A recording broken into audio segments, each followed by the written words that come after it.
him repeat it. The question was, do I remember the tipping point where I thought I had made it? No.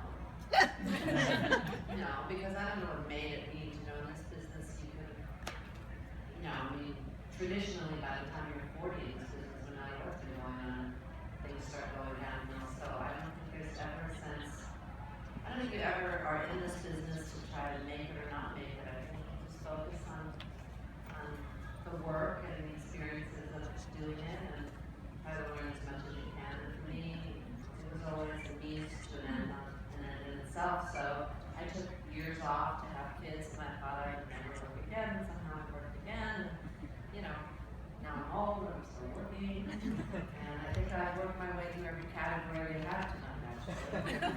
Susan, how many 50-year, how long have I been doing this? Since 1970.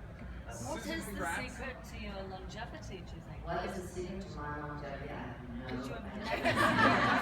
And I'm not going to ask. You know, if you try to explain a joke, it's not funny anymore. So I'm not going to even ask that question. I don't know. I'm very lucky. I'm very happy to be doing a job that I really am still enjoying, and people seem to enjoy it. And so I'm just lucky, and I don't know. I really don't know.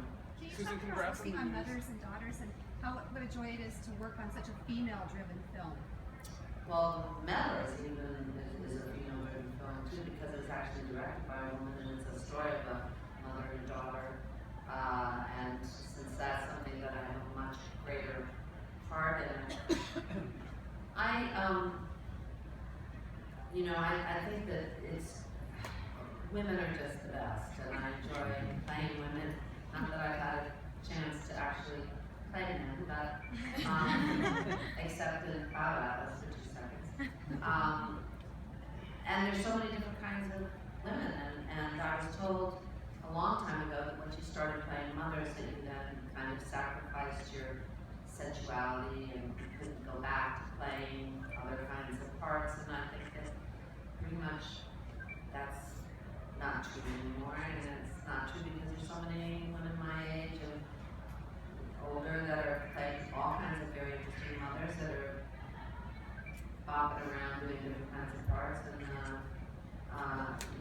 I just find women fascinating, and I love them, and the bond between a mother and a daughter is very, very special and complicated, and now I have a female grandchild, and that's even better, and it just like takes it to the next degree, so I feel very Susan, recently another grandchild. We hear that Ava's pregnant again. Congratulations. Yeah, I was going to have a little boy next. How do you feel about becoming a grandmother again?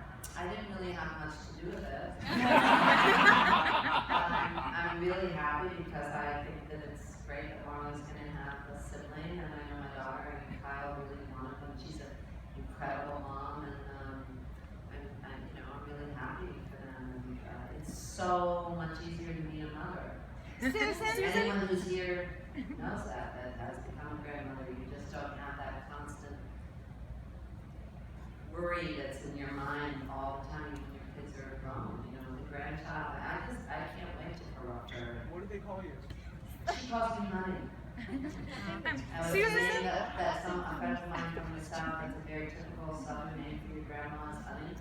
And I didn't think she'd be able to say it, but she says it very well. And so she says, honey, pick me up, honey, hug. She can say it. She's really. Last question. Recently, you've been speaking really openly and eloquently about certain political and social issues. How do you balance speaking out for what you believe in while maintaining such a remarkable career as an actress? I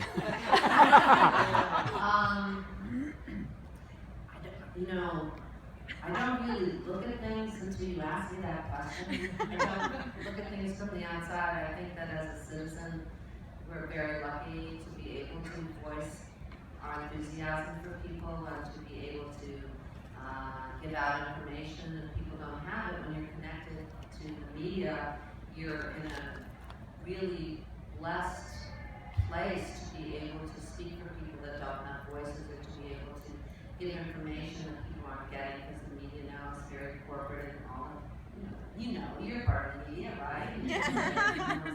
And so, I don't worry about balancing it. I find that really, the only things I've ever regretted in my life are things I haven't done.